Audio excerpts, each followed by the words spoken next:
do Senhor a todos os irmãos internautas que têm nos acompanhado por este canal, o EBD Spot, que traz mais uma vez para os amados um comentário bíblico, né, da lição desse trimestre, que tem como tema principal a maravilhosa graça, o Evangelho de Jesus Cristo revelado na carta aos Romanos.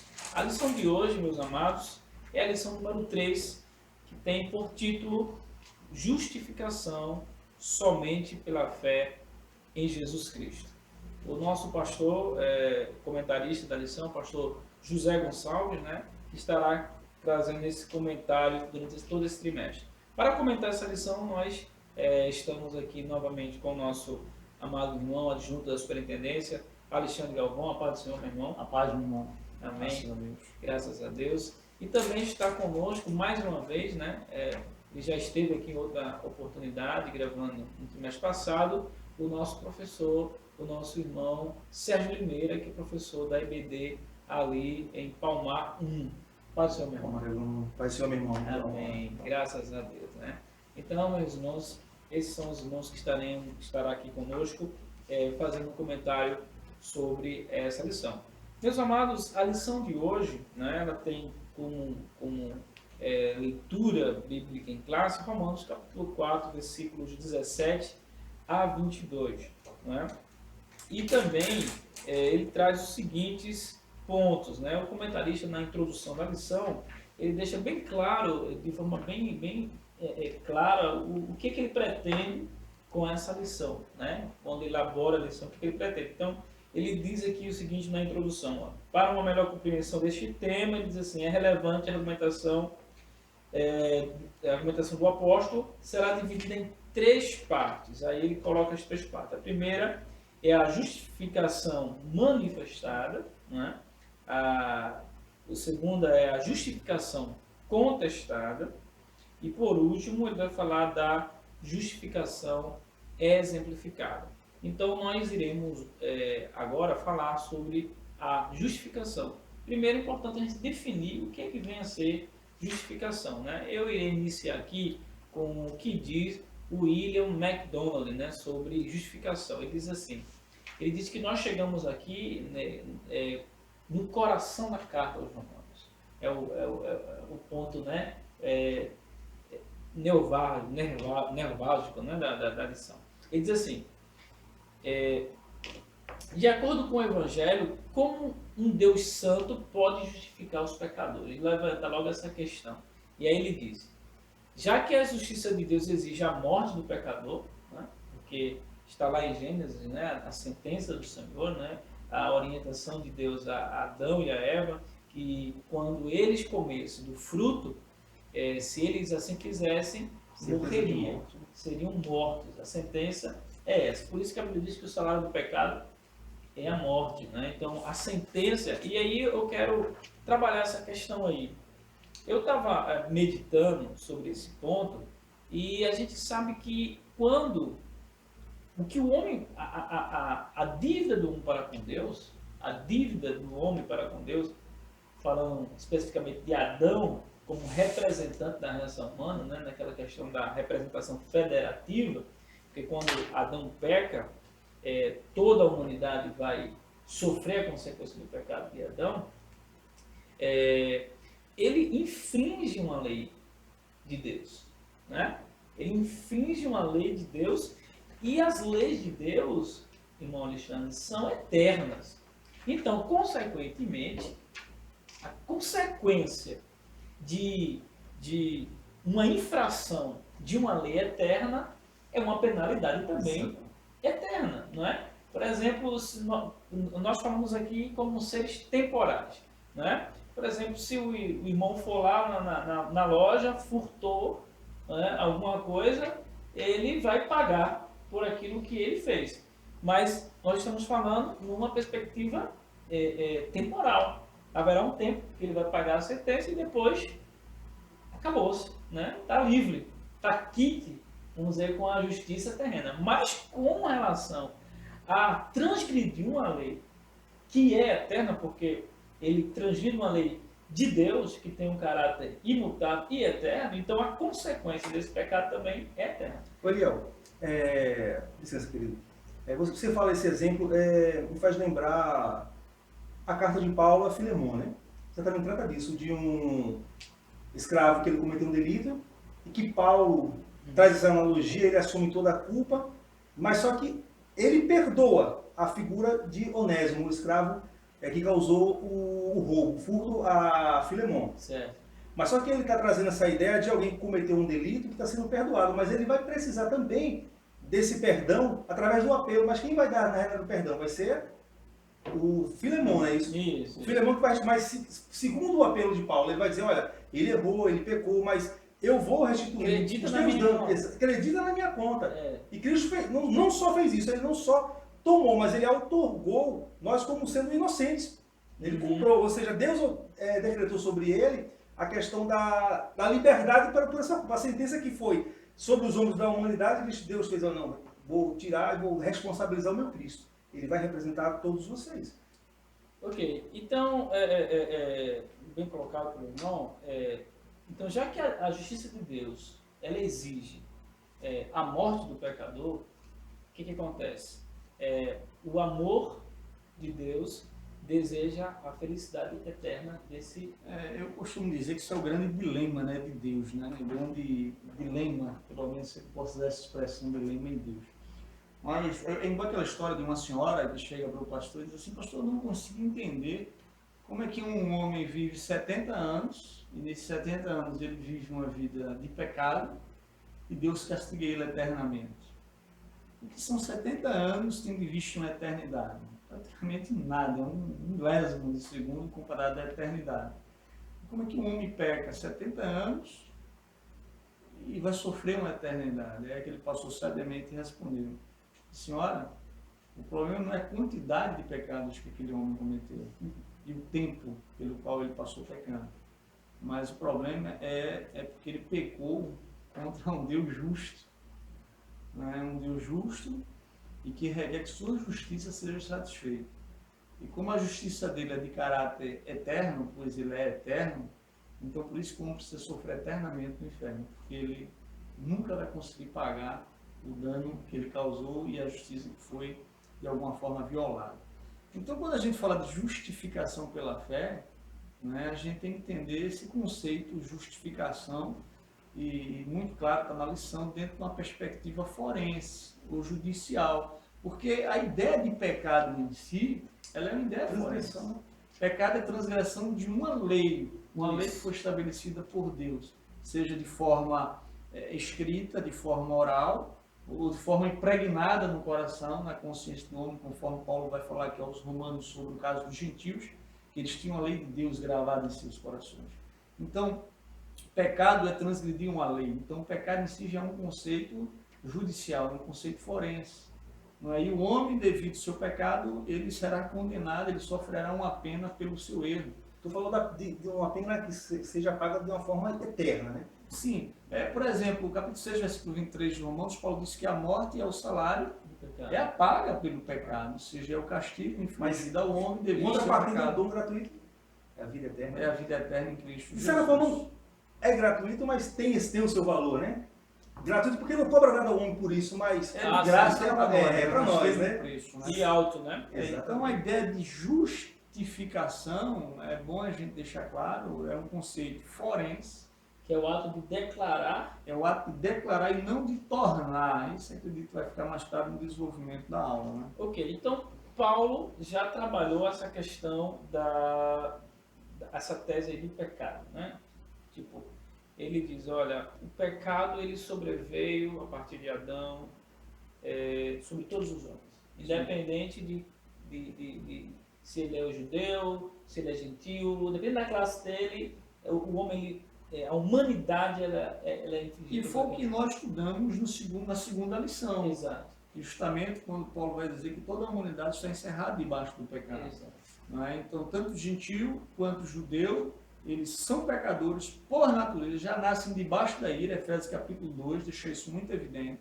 Então o homem já nasce pecador, tanto dentro de uma perspectiva hereditária, certo, como também dentro de uma perspectiva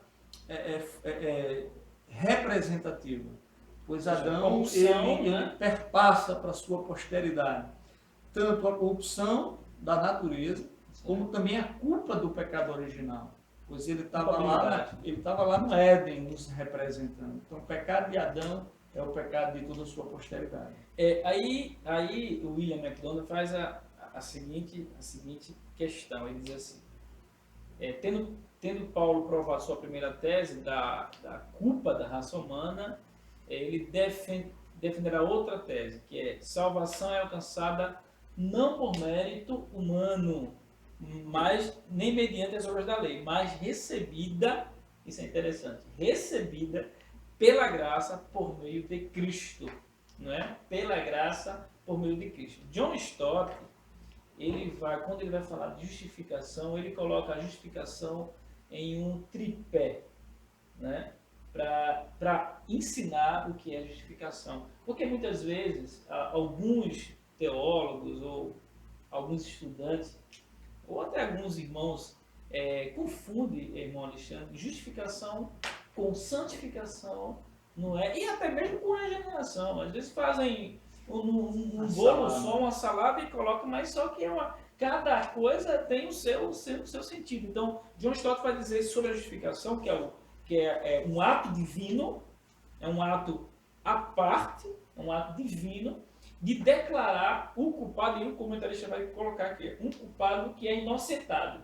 Declarar um culpado inocente, ou seja, justo. Aí ele vai falar de um tripé, ele vai dizer que a fonte da justificação é a graça, que é o favor imerecido de Deus. E ele vai dizer que a base da justificação é a obra redentora de Cristo, que é a sua encarnação, a sua crucificação e a sua ressurreição. A obra de Cristo é a base. Por que nós somos justificados? Por causa da base, né? É a base que nos justifica. Né? É a base que nos justifica. E como é que eu recebo esta justificação? Por meio da fé. Então a fé seria, de acordo com o John Stott, o meio pelo qual eu recebo essa justificação. Eu aceito, né, essa ação, né? Então, ele trabalha... Ele é o canal que me leva a essa condição, né? Ele é o canal que me leva a essa condição. Não através de Deus. Exatamente. E aí a gente trabalha essa questão, exemplificando aí a justificação. E falando sobre esse primeiro ponto ainda, o culpado que é inocentado, o comentarista vai falar aí, gostaria de deixar à vontade os irmãos para tecer seus comentários sobre o primeiro ponto, que a gente já começou, de certa forma, já a desenvolver aqui. O autor vai dizer um culpado que é inocentado, um prisioneiro que é libertado, né? E um inocente que é culpado.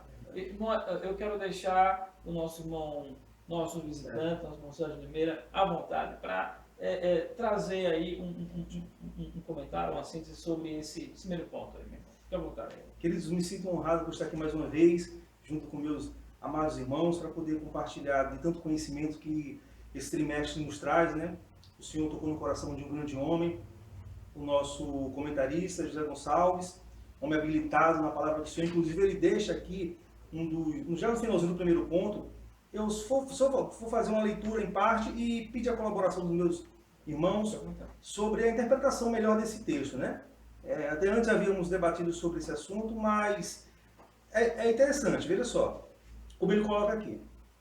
Já no finalzinho do primeiro ponto, fala, o termo justiça traduz a palavra dikaiosine, muito comum no contexto de um tribunal, né? Ou seja, um termo forense. A imagem é de alguém que é inocentado por um juiz. Na próxima linha diz, mesmo sendo culpado pelos seus atos. É interessante a gente levar a ideia de alguém que é culpado, mas que esse juiz o inocenta, né? Mas se esse termo grego ele vai trazer essa ideia, essa mensagem, referindo-se ao ato divino da justificação, fica um pouco difícil de entender como é que esse juiz ele outorga a liberdade de uma culpa pelo fato apenas dele ser juiz. Interessante que na segunda linha aqui ele fala, mas sendo culpado pelos seus atos. Então, se a gente entende que alguém foi culpado, porque essa pessoa cometeu uma sentença. E se alguém cometeu uma sentença? Então, cometendo uma sentença, ele é culpado. Por ser culpado, ele vai ter que cumprir uma pena, né?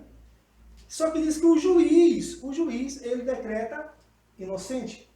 Mas como pode decretar essa pessoa inocente?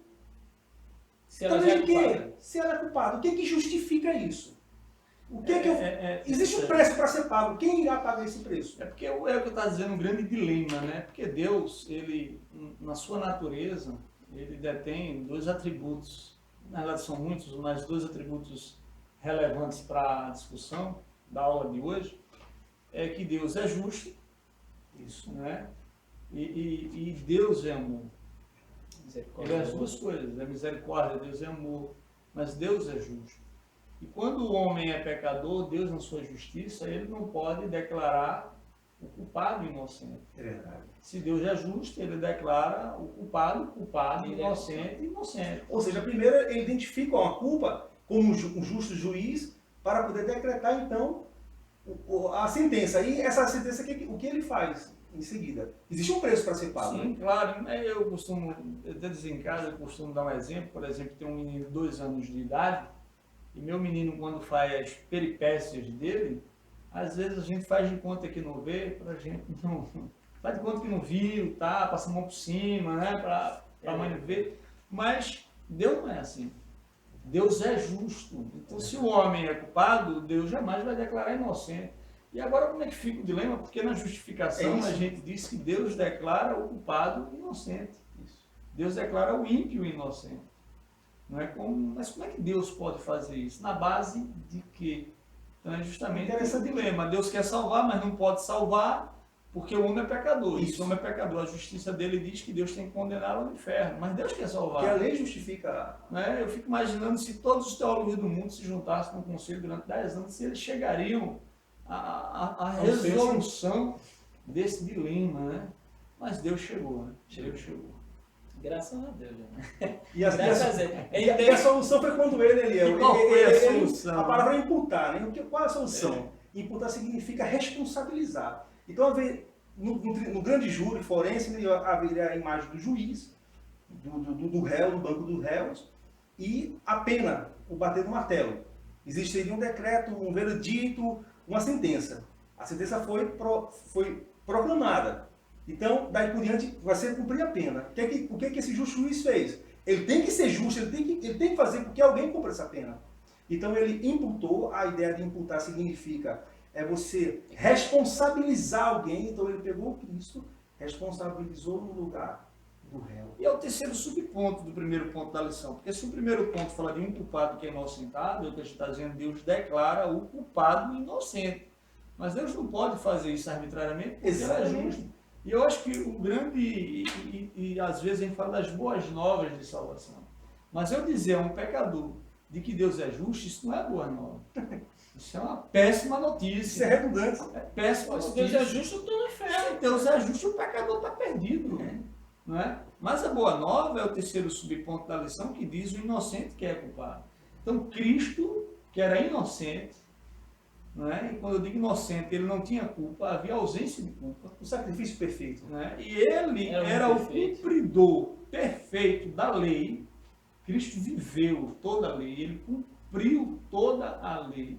Ele, poderíamos dizer, ele era merecedor da salvação pela lei. Ele poderia viver pela lei, conforme 10:5 de Romanos, quando Paulo vai dizer assim, como Moisés escreveu, que o homem que obedecer da lei, pela lei viverá. A conotação lá de vida eterna. Ou seja, o homem conquista, agaria a salvação pela vida eterna quando ele obedece toda a lei como se ele fosse capaz. Mas para isso ele não podia ter pecado, assim como Cristo não tinha. Então Cristo, na sua inocência, ele recebe sobre si o pecado de todos nós. Então Deus pega a culpa de todo mundo e joga na conta de Jesus. E Jesus vai para a cruz morrer a nossa culpa, morrer a nossa morte. Então, a nossa justiça, quando Deus nos declara justo, Deus não nos torna justos. A gente tem que entender isso. Porque, como Eliel falou que às vezes confunde justificação com santificação, é porque santificação é algo que Deus faz em nós. Exatamente. A justificação é algo que Deus faz por nós. Em Cristo. Não é em Cristo. Então, Deus nos declara justo, não de forma onde ele vai contradizer a justiça dele. Não, porque a justiça dele foi satisfeita quando Cristo vai à cruz e leva sobre si toda a nossa culpa. Agora, um detalhe que às vezes as pessoas não falam tanto, é que quando a gente fala de Cristo obedecendo e na cruz, né, obedecendo a ponto de morrer na cruz, conforme diz Paulo, mas a questão é o seguinte, é que quando a gente fala da obediência de Cristo, existem dois tipos de obediência. É a obediência passiva, é onde ele deixa se matar, não é? E Ele entrega a vida em nosso favor, e a obediência ativa, onde Cristo obedece toda a lei. Então, quando diz que Deus nos declara justo, porque Cristo, quando vai à cruz, ele vai pagar pela nossa dívida, nos substituir. Então, Deus ele poderia, na base apenas da morte de Cristo, do sacrifício dele na cruz, nos declarar inocente. Entenda, não justo, inocente. Por quê? Porque toda a nossa dívida foi paga. Mas quando Deus me declara justo, é porque a justiça de Cristo é depositada na minha conta, é imputada a mim. Então eu sou declarado justo na base não apenas da morte, mas da morte da vida de Cristo. Então da justiça do Cristo. Então Cristo em vida ele conquista a justiça e na cruz ele paga a minha culpa.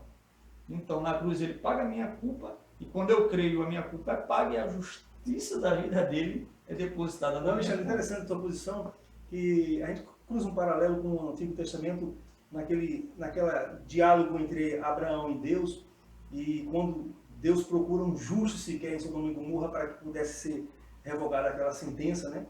Interessante que Cristo foi, e ele é, né, o justo, o perfeito justo da Sodoma e Gomorra dos nossos dias, né? Sim. Foi encontrado nele a perfeição que nos separou dessa grande punição, né?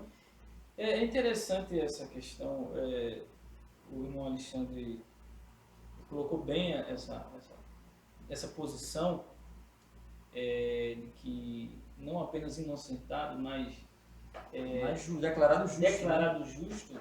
A ideia realmente é de uma conta que a gente tem lá, que está em vermelho, um vermelho realmente muito grande, né? E Cristo acredita. Primeiro ele paga. Você tem um débito de 100 mil no banco, não tem condições de pagar. Vai lá e paga. Aí ele vai lá, sem você ter feito nada, você só crê nele. Aí quando o texto que a gente vai falar, né, lá do capítulo 4, que Abraão trabalhou, ele só crê.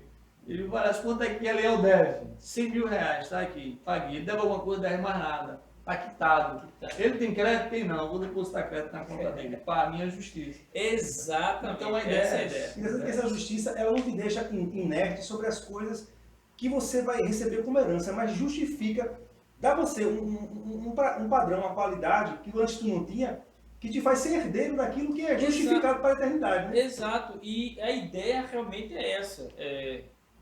Diante do tribunal de Deus, do justo juiz, ele olha para nós e nos vê justificado pela obra de Cristo. Né? Nós podemos... E eu acho interessante o que Charles Rogers diz na teologia sistemática dele. Ele diz assim, é algo que eu, olha o que ele diz, posso utilizar. É algo que eu posso tomar nas minhas mãos e dizer assim, algo tangível. É meu. Está entendendo? Olha, essa declaração aqui diz respeito a mim. Então o juízo, se... É você mesmo, Alexandre, é você mesmo. É a certeza das coisas que não se vê. Sabe, irmão, é um ensinamento espiritual tão grande, essa da justificação. Então a justiça de Cristo passa a ser nossa. Nossa, exatamente. Porque está na minha conta é meu. Exatamente. Mas na verdade foi me dada, né? Foi me dada, não foi mérito por mim. Exato. E aí vai contrariar toda aquela teologia. Vai trabalhar no segundo ponto da lição. Exatamente, né? E nem um pouco condicional, né? O autor da lição, ele não aborda os outros textos com relação ao fundamento da justificação, e eu anotei alguns pontos aqui do pastor Dias Lopes. Ele diz que Paulo ele se utiliza de pelo menos 3 linguagens para falar da justificação, tendo em vista o público que Paulo está escrevendo, né? Paulo O original, né? O público original. Paulo está escrevendo para a igreja de Roma. E quem era a igreja de Roma? A gente trabalhou isso em lições passadas. Era composta de judeus e gentios, né? De pessoas que tinham religiosidade com base na lei judaica e pessoas que eram pagãs e se converteram ao cristianismo. Então a igreja era formada desse grupo de pessoas. Paulo, para ensinar a doutrina da justificação pela fé em Cristo, em Romanos ele usa 3 linguagens. Ele usa a linguagem do tribunal, que a gente acabou de falar aqui, né, que está aí no capítulo 3 de Romanos, versículo de número 24, né, que ele diz assim: sendo justificados gratuitamente, e aí justificados aí pela sua graça, pela sua graça, certo? E aí esse termo justificado aí é a palavra grega que aparece de kaiosine, né, que é o termo grego, que é um termo forense. Então ele usa... E é importante salientar, porque inclusive algumas linhas de interpretação quer negar a justificação pela fé em cunho forense.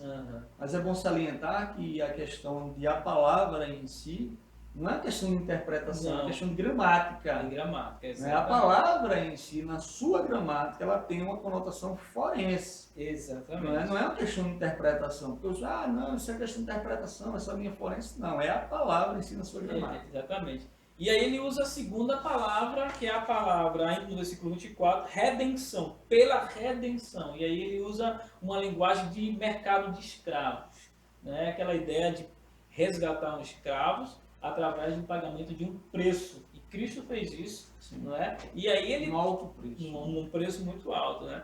Então a palavra grega lá é apolitrosis, que quer dizer redenção. É um termo comercial emprestado dos mercados, da mesma forma que justificação é um termo legal emprestado dos tribunais. Então ele diz, segundo o F.F. Bruce, redenção é o ato de comprar um escravo cativo a fim de libertá-lo. E aí deixa isso bem claro, né? E quando a gente diz salvação é pela graça, ou seja, por um favor, mas não é de graça. Não é de graça, tem um preço muito alto que foi a vida do Filho de Deus. Se discute muito isso, diz que a salvação ela não é meritória, mas ela teve um mérito, os méritos de Cristo, né? Os méritos de Cristo. Esse valor. E aí ele usa a terceira linguagem, que é a propiciação. A linguagem do templo, né? Que é a linguagem do templo. Exatamente. Quando ele diz aí, pelo que é em Cristo Jesus, o qual Deus propôs para propiciação pela fé no seu sangue. Então, ele ricamente usa essa linguagem diferente, porque ele tem um público também místico dentro da igreja de Roma, né? Então ele pontua Cristo como um homem perfeito, adequado para o cumprimento das leis. Ele também pontua Cristo como um sacrifício perfeito na justificação, né? Exato. E aí, meus irmãos, a gente vem para o segundo ponto da nossa lição, não é? Que é a justificação contestada. E aí é justamente aquele ponto que a gente já estava tocando aqui, né? A justificação se opõe à salvação, a justificação se opõe ao orgulho nacionalista, e aí ele vai estar falando basicamente de judeus também, e a justificação se opõe ao antinomismo, que é a ideia da justificação pela salvação pela lei, né? Pelas obras da lei. Bom, Alexandre, fique à vontade a tecer seus comentários acerca desse segundo ponto, justificação contestada, de acordo com Romanos 3, 27 ao 31. Inclusive o texto que o autor da lição ele cita, né, que é o texto do capítulo 3, versículo 27, Isso. de Romanos, Mostra o texto assim: depois estar a jactância foi de todos excluída? Por que lei das obras? Aí Paulo responde, não, pelo contrário, pela lei da fé. O autor da lição, inclusive, faz menção daquilo que a gente já tinha dito, até inclusive na primeira lição, sobre o método, né, literário que Paulo utiliza para elaborar esta carta aos Romanos, que é a diatribe, onde Paulo ele responde a um locutor, né, um interlocutor imaginário. Então, Paulo, respondendo a ele, Paulo diz que a justificação ela exclui, de certa forma, o orgulho do homem, a jactância. Isso por quê? Isso pela lei da fé e não pela lei das obras. Isso é interessante salientar, porque o judeu, em si, ele por repousar na lei, ele se jactava disso. Lá no capítulo 2, versículo 17, Paulo diz assim: se porém tu, que tem por sobrenome judeu e repousas na lei, te glorias em Deus. Ou seja, então o judeu, ele por repousar na lei, ele se gloriava disso. Isso contrapondo-se ao gentio, que não tem uma lei dada, uma lei escrita, uma lei proposicional, uma lei revelada. Isso. E a gente chama, inclusive, até de revelação especial, como se a outra revelação não fosse especial, que é a revelação natural. São coisas da teologia, né? Porque a revelação especial, que a gente chama, ela é dada a um único povo. Enquanto a revelação natural, ela é dada a toda a humanidade. E uma é especial e a outra não é. Mas, na verdade, ambas são especiais, mas com propósitos diferentes. Interessante que essa posição que eles defendiam, os judeus, no Antigo Testamento e até no início da igreja, até os dias de hoje, né, sobre a lei, que a lei, para ele, é uma justificação daquilo que ele acredita. Mas interessante que a lei é um paradoxo, ela já condena que ela vai apontar os erros, né? E a sentença de quem não conseguir cumprir, até porque ninguém conseguiu cumprir a lei, a não ser o Cristo, né? Porque, de certa forma, a prática da lei não é que ela nega a justificação pela fé, porque o caminho é pela fé, não é pela prática da lei, né? E a gente eu acredito que vai falar na segunda, a questão do antinomismo, né, que a gente vai falar. Mas a ideia é que a justificação se opõe, ao primeiro ponto, à salvação meritória. Então é bom esclarecer primeiro que a salvação é pela fé. Mas pela fé em que? E essa fé aí é exemplificada em Abraão. Qual o objeto da minha fé? Isso é importante. É a fé na fé? Exatamente. Não, eu tenho fé na fé. Não é. História fé em alguma coisa. Fé em quê? O objeto da fé que é a grande... Mas o que é fé? Eu acho que a gente tem que salientar e deixar claro isso, né? Porque, por exemplo, o texto da nossa lição, o textual, diz assim, capítulo 4, versículo 20. E não duvidou da promessa de Deus, Abraão, por incredulidade, mas foi fortificado na fé, dando glória a Deus. E essa fé, aqui a de Abraão, que foi atribuída a ele como justiça, né? E imputada a ele como justiça. Mas ele não duvidou da promessa de Deus. Então a fé em Abraão, a gente entende, é Deus dizer a Abraão, tu vai ter um filho. E Abraão dizer... falava ao contrário, né? Quando tudo estava ao contrário. Enquanto tudo falava ao contrário, ele creu. Mesmo contra a esperança, que Paulo vai dizer. Ou seja, mesmo olhando que tudo promovia uma desesperança, ele creu. Sabe? Ele creu. Aí entra na questão da justificação das fé hoje. É o camarada numa condição de pecaminosidade, ele olha para uma mensagem, ou ele escuta uma mensagem de Cristo, de um Cristo que morre numa cruz, para o gentio, isso era loucura. Então a mensagem não é uma mensagem tão óbvia, a mensagem da cruz não é uma mensagem óbvia, não é? Porque parece que é loucura mesmo. Como é que a gente prega que um camarada que se disse Deus vem ao mundo, encarna, Deus encarna, ele diz que é Deus, e Deus morrendo, né? Deus que é eterno morrendo. Então isso nega a lógica grega, nega a filosofia, e a gente prega isso. Aí para o judeu isso é o quê? Isso é escândalo. Deus morrendo. Não, isso é escândalo. Aí Paulo diz, eu não me envergonho no Evangelho. Ou seja, enquanto você se envergonha porque um diz que é loucura, o outro diz que é escândalo, eu não me envergonho porque o Evangelho é o poder que transforma a vida. E ele, quando diz não me envergonha, ele usa uma linguagem, né? Acho que é litox o nome, que é negar por afirmar.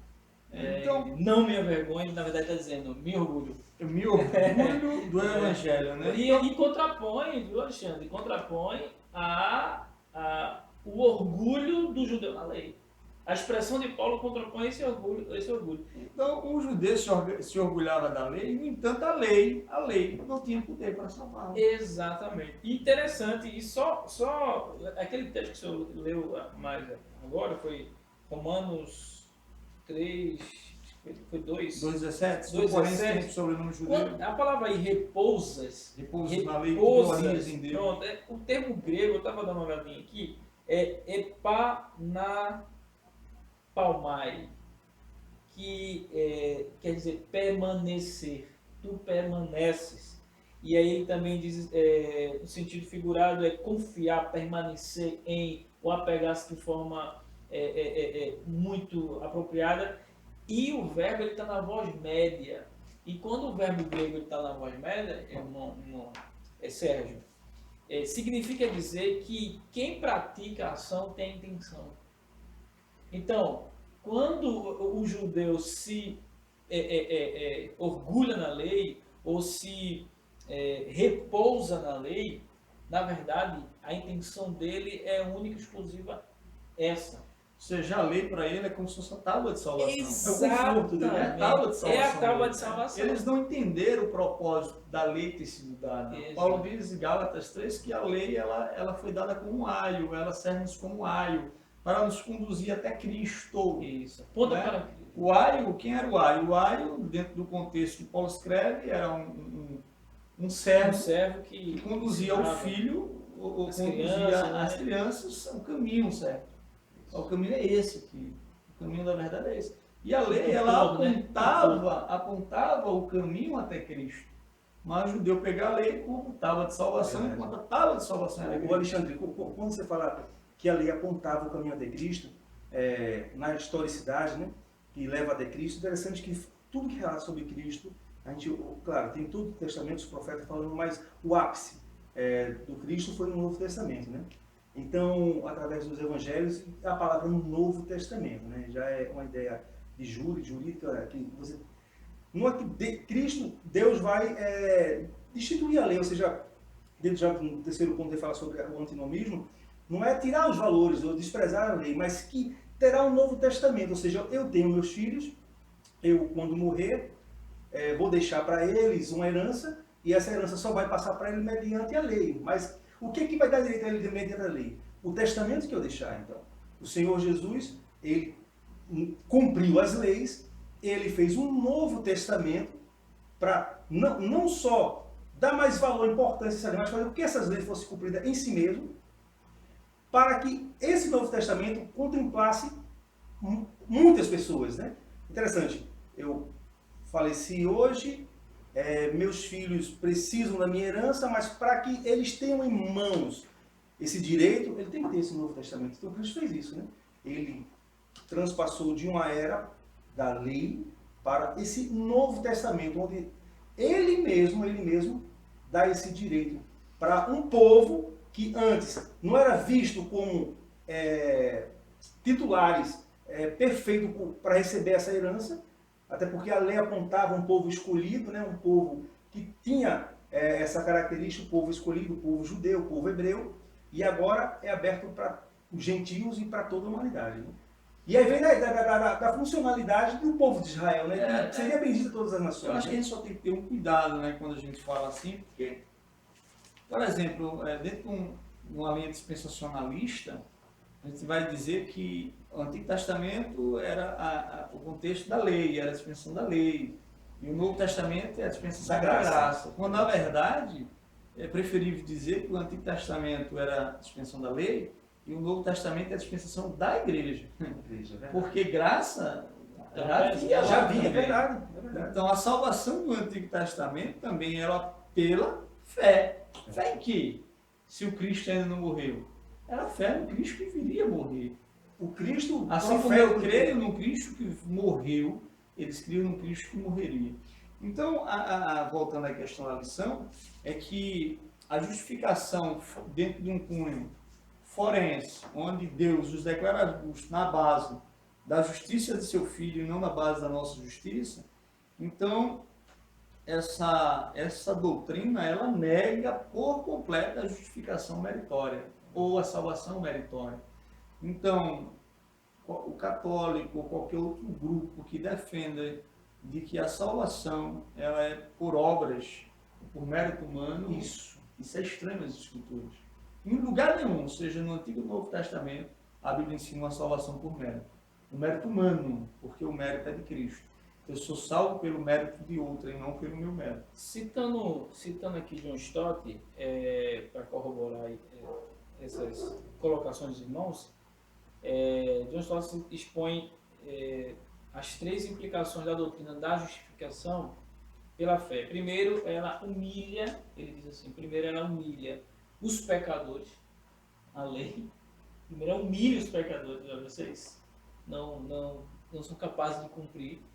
E exclui a vanglória, o orgulho. Eu vou Mas mergulhar. os judeus se orgulhavam. É interessante É isso. o contrário. É o contrário, né? Eles não entenderam o propósito. Não entendeu o propósito. E aí, segundo ela, une, aí eu acho que isso é magnífico que John Stott diz, ela une os crentes, seja ele judeu, seja ele gentil, e exclui a discriminação, que é uma coisa que havia na igreja de Roma. Então, terceiro, ela confirma a lei e exclui o antinomismo. Ela confirma a lei. A fé confirma a lei. Porque a lei é o caminho para a fé. Exatamente. Não é interessante isso? Aí ele A diz, lei conduz até a fé, incrível. exatamente. Ele diz, Ela confirma. Alexandre, você né? falou uma coisa muito importante. a John Stott diz assim, você vai continuar. Nada de vanglória, nada de discriminação e nada de antinomismo. Isso é entender a relação entre lei e fé. E tudo tem a sua importância, né? Sim. Alexandre, você falou um ponto principal, inclusive corrobora bastante com a entrevista que o nosso comentarista José Gonçalves faz na revista O Ensinador Cristão, né? É importante quem puder ter esse subsídio, importante subsídio para contemplar o nosso trimestre, que lance mão, né? Interessante ele falar aqui, a principal importância da carta aos Romanos está na construção de uma identidade cristã. Não há mais gentios e nem judeus, mas sim o povo de Deus formado por aqueles que foram justificados em Cristo Jesus. Em outras palavras, somos a igreja de Deus, somos povo de Deus. Foi o que você acabou de falar, Alexandre. A Exatamente. igreja, né? E aí, irmão, eu acho que a gente chega aí na questão da justificação exemplificada. E aí, talvez, temos que lançar a mão agora. Mas eu acho que seria importante, Léo, a gente só, no segundo ponto ainda, falar um pouco sobre o terceiro subponto. Certo. Porque no capítulo 3, versículo 28, o apóstolo Paulo, ele diz que o homem é justificado pela fé sem as obras da lei. E Isso. fica parecendo que Paulo é antinomista. É verdade, é verdade. Nomismo, a gente vai entender, nomos, lei, Isso. Paulo é antinomos, E ele diz, concluímos. anti-lei.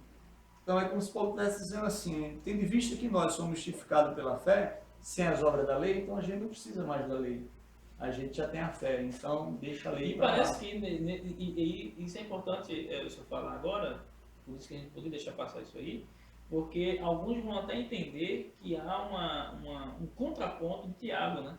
Porque Tiago vai dizer que o homem é justificado não somente pela fé, mas também pela prática da lei. Pelas obras da lei, então fica parecendo que há uma. E Lutero, inclusive. Mas ele fala mais da justificação da confirmação, Alexandre. Não, mas aí Lutero, inclusive, lendo as cartas a Tiago, ele achava que Tiago estava confrontando Paulo, ele dizia que a carta de Tiago era palha, que devia ser queimada na Na fogueira. verdade, ele não entendeu a Na verdade, mensagem. ele não entendeu a relação, né? Mas Paulo, em momento algum, ele está sendo antinomista. Na verdade, Paulo está dizendo que a justificação pela fé, ou a fé que justifica, a fé que é viva, agora na linguagem de Tiago, ela produz. Ela é viva, logo ela produz o fruto digno de arrependimento, o fruto do Espírito. Ou seja, ela traz à existência tudo aquilo que é da vontade de Deus. Ou seja, como Eliel disse, a fé, ela cumpre a lei. Então, a fé, ela redunda numa vida de obediência à lei. Isso. Não é que é a lei que salva, não. Eu sou salvo e justificado exclusivamente pela fé, mas essa fé que me justifica... Senão teria os méritos da obra de Cristo, né? Esta fé que me conduz à justificação, ela redundará em uma vida de boas obras. Alexandre, no final do terceiro ponto, responde isso. O problema não era com a lei, que tinha a função de servir de condutor até Cristo, mas com os homens que se mostraram incapazes de cumpri-la. Nem judeu, nem com pouco gentil, algum foi capaz de cumprir a lei. Somente Jesus Cristo a cumpriu por nós. Né? Sim. Amém. Graças a Deus. Isso é importante. Agora, Léo, o terceiro ponto é interessante porque o apóstolo Paulo, ele exemplifica a justificação pela fé para as pessoas a qual ele estava escrevendo essa carta, e ele cita um personagem, né, que era muito conhecido pelos judeus, que era Abraão. É como a gente mostra que, capítulo 1, versículos 16 e 17, A gente até falou isso na primeira lição, que é o tema central da carta aos Romanos. Isso. Paulo fala justificação pela fé. Então, Paulo, a partir de então, ele vai construir todo um argumento para mostrar que a salvação ela é pela fé, a justificação é pela fé, independente das obras da lei. E agora, Paulo, ele utiliza-se de Abraão como um exemplo de justificação pela fé. Ele poderia ter usado Moisés, né, que deu a lei. Exato. Ele poderia ter usado como outro Abdicou de um personagem, trono de glória, né? mas ele achou por bem citar Abraão, né? Abraão é o tronco, né? Mas assim, aí você pergunta por que ele usou Abraão como um exemplo de justificação. E é bom salientar e deixar claro que a justificação é algo que acontece não apenas dentro de um contexto neotestamentário, mas a justificação é real também lá no Antigo Testamento, no contexto velho testamentário. Abraão ele foi justificado pela fé.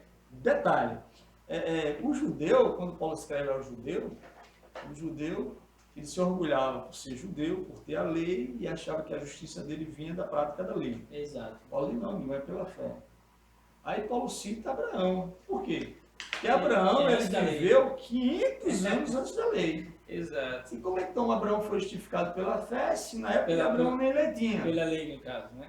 Como é que ele foi justificado? Exatamente. Se Abraão viu 500 anos, detalhe, ele não era nem circuncidado.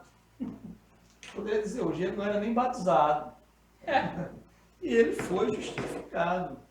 O F.F. Bruce, ele vai dizer, no seu comentário aos Romanos, que Deus nos declarou justo quando ainda éramos seus inimigos, éramos pecadores. Então, qual era a justiça que nós tínhamos para Deus nos declarar justo? Então, a base é exclusivamente os méritos de Cristo, não era o nosso. Porque mérito nenhum a gente tinha quando a gente foi declarado justo. Quando Deus exerce a justificação. Mas é interessante salientar, o autor da lição ele não trabalha essa ideia aqui, mas quem trabalha muito interessantemente essa ideia é Franz Schaeffer, no comentário que ele faz do capítulo 1 ao capítulo 8, da primeira parte de Romanos, porque o apóstolo Paulo ele diz no capítulo 4 aqui, que, pois diz as Escrituras, 4:3, Abraão creu em Deus e isso lhe foi imputado para a justiça. Ele só creu. Ora, ao que trabalha, o salário não é considerado como favor, e sim como dívida. Mas o que não trabalha, podem crer naquele que justifica o ímpio, a sua fé lhe é atribuída como justiça. Não é que a fé é a justiça, a fé lhe é atribuída, a fé é o meio pelo qual Deus atribui a justiça de Cristo a nós. Ao versículo C, então ele cita aqui Abraão, que não trabalhou, mas creu, e por ele crer, menos antes da lei, 500 anos antes da lei, ele recebe a justiça que advém da fé. Mas aí o judeu poderia argumentar assim, Paulo, peraí, mas a justificação pela fé só era possível antes da lei, mas depois que a lei é dada, aí muda a forma de Deus válido para ele tratar com o homem. O Franz Schaeffer ele vai trazer essa questão e ele vai dizer no versículo 6 que Paulo diz assim, opa, peraí, eu estou citando Abraão, mas vou citar outro camarada aqui. Ele diz assim, e é assim também que é Davi. Vamos lá. Davi vem 500 anos depois da lei. Quer dizer, ele pega um exemplo, 500 anos antes da lei, Abraão foi justificado pela fé. 500 anos depois da lei ser dada, vem Davi. E Davi declara ser bem-aventurado o homem a quem Deus atribui justiça, independente de obras da lei. Então, se um não tinha lei e é justificado pela fé, o outro tinha lei, mesmo assim a justificação não advém da obra, da prática da obra da lei, mas advém pela fé. Fé em quem? Fé no Cristo que viria, fé nos méritos de Cristo, fé na obra de Deus. Então, esse exemplo aqui que Paulo usa é justamente para desmontar todo o sistema de pensamento judaico. E aí, o Alexandre corrobora o que diz também o comentarista John Stott, que ele diz que esse argumento de Paulo é um argumento que Paulo faz na história. Então ele pega a história de Deus e cita aí Abraão, cita aí Davi, né? E o versículo 13, né, desse mesmo capítulo 4 diz, porque a promessa de que havia de ser herdeiro do mundo não foi feita pela lei a Abraão, né? Não foi feita pela lei a Abraão, ou a sua posteridade, mas pela justiça da fé. Então aí fecha essa questão aí sobre a justificação, na questão de exemplificando em Abraão. Mas aí também, falando ainda sobre John Stott, ele diz que em segundo lugar, o argumento de Paulo não é um argumento apenas histórico com relação à justificação lá em Abraão, mas em segundo lugar, a circuncisão não limita a justificação. E aí ele cita capítulo 4 de Romanos, versículo 10, que diz: como lhe pois foi imputada, estando na circuncisão ou na incircuncisão? Não na circuncisão, mas na incircuncisão. E aí ele usa aí um argumento aí sobre a questão que a circuncisão não limitava a justificação, né? Porque isso poderia também ser um argumento do próprio povo judeu, né?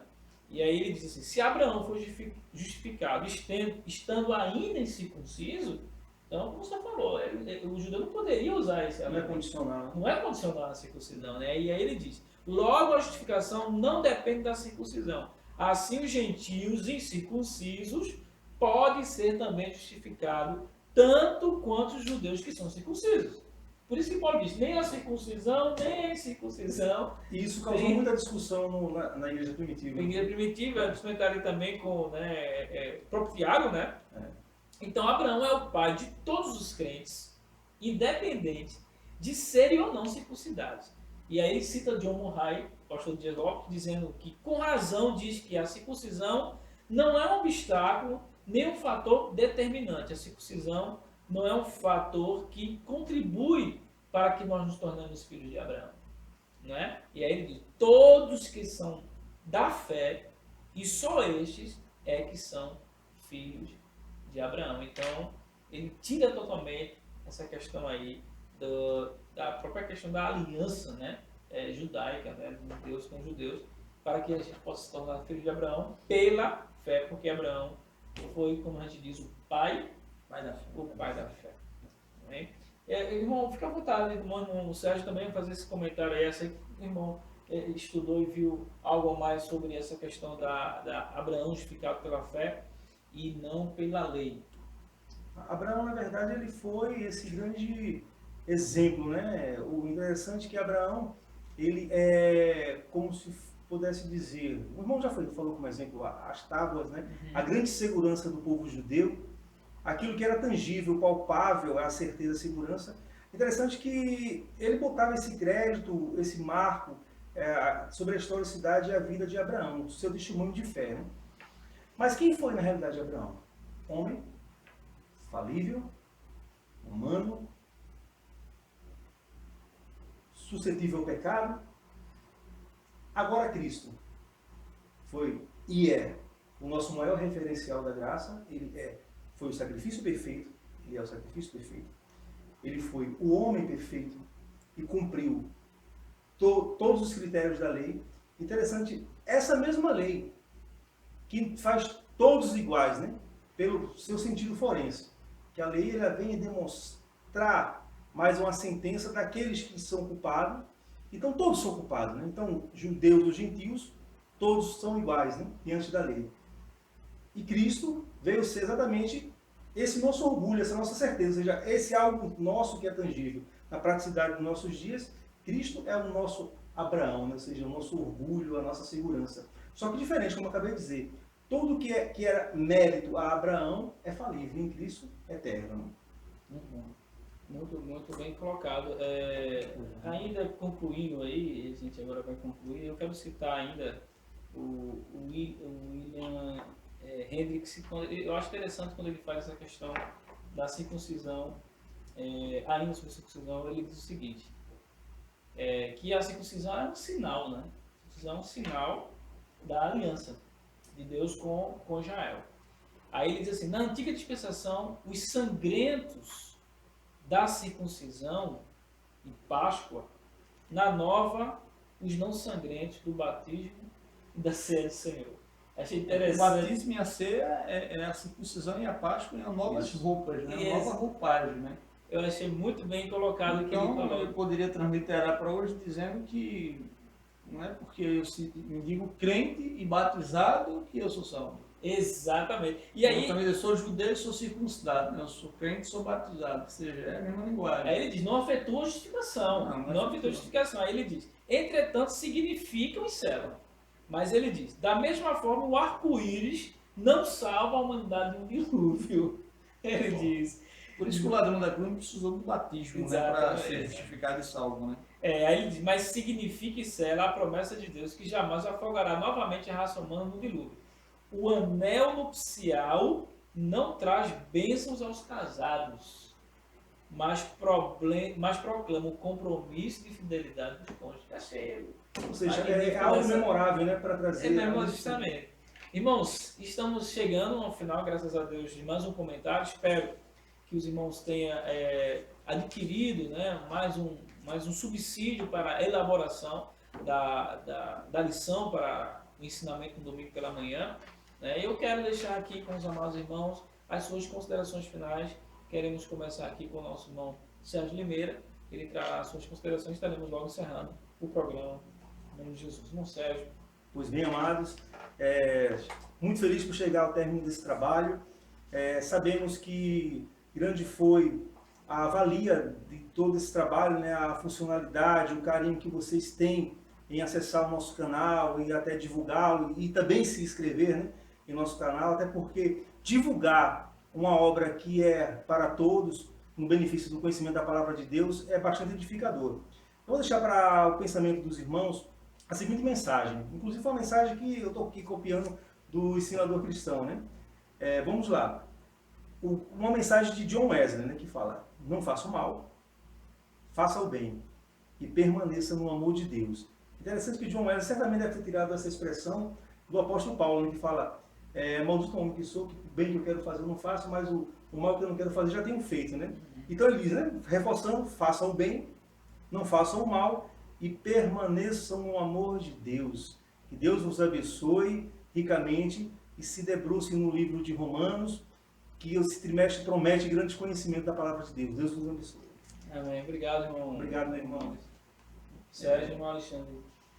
Sim, eu estava lembrando aqui de uma afirmação, não sei quem foi o autor, não sei se foi Lutero, mas dentro de um contexto da reforma, dizia que a doutrina da justificação pela fé, ela é o eixo sobre o qual gira ou se move todas as demais doutrinas soteriológicas, as doutrinas da salvação, ou seja, conversão, regeneração, propiciação, santificação, expiação, arrependimento, fé. Todas essas doutrinas, elas giram em torno da doutrina central da justificação pela fé. Então, tamanha a importância dessa doutrina para o conhecimento. Infelizmente, hoje é uma doutrina pouco pregada, pouco falada, pouco exposta, ensinada nos púlpitos de nossas igrejas.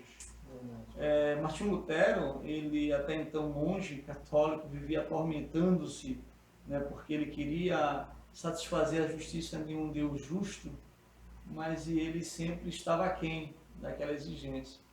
E ele vivia atormentado com isso. E ele disse que quando ele compreendeu, quando a luz do Evangelho raiou na mente dele, quando ele compreendeu o capítulo 1, versículo 16 e 17 de Romanos, e ele compreendeu a doutrina da justificação, de que a justiça dele jamais iria aboná-lo, diante da presença de Deus. Dele que ele vivia, Nada que ele aquela fazia. Crise existencial. As penitências, subir escada de joelho, os sacrifícios, 7 voltas e coisa que a gente inventa por aí. Nada disso iria aboná-lo à presença de Deus. Mas quando ele entende que a justiça de Deus é satisfeita pelos méritos de Cristo, por Cristo na cruz, e quando ele compreende que tudo isso é dele pela fé, ele disse: é como se as portas do paraíso tivessem sido abertas para mim. Eles tinham um gozo profundo na alma. Eu acho que há muitos crentes, infelizmente, ainda hoje, que declaram crentes, que servem a Jesus, mas que vivem uma vida atormentada pelo pecado, porque não compreende este ato tremendo que Deus fez ao nosso favor. E preso pelo legalismo, Preso dentro de uma perspectiva legalista que é bem judaica. Mas convencidos de convertidos. Então tem muita gente hoje achando que além de Jesus ele precisa de algo mais. Jesus mais os costumes, Jesus e a tradição, Jesus e a lei, Jesus e a guarda de Mais tal alguma dia, coisa. Jesus e a guarda do sábio, Jesus e tanta outra coisa. Quando na verdade, como É John MacArthur, incondicional, né? em um livro dele, Nosso Suficiente em Cristo, é que eu só preciso de Jesus, nada mais. Amém, graças a Deus. Então a gente chega aqui, irmãos, ao final de uma lição, e eu quero citar apenas Romanos capítulo 4, versículo 25, que diz assim: o qual por nossos pecados foi entregue e ressuscitou para a nossa justificação. Glória a Deus. Amém, irmão? Para a nossa justificação. Então, porque nossos pecados foram lançados sobre Cristo, ele morreu. Aí o autor diz, para garantir a eficácia da sua obra vicária, ele ressuscitou. Tanto a morte como a ressurreição de Cristo são obras de Deus Pai, e ele o entregou e o ressuscitou. Que Deus seja louvado, graças a Deus. Amém, meus irmãos? Então fique com Deus e boa aula no domingo, se assim Deus permitir. Deus abençoe a todos em nome de Jesus.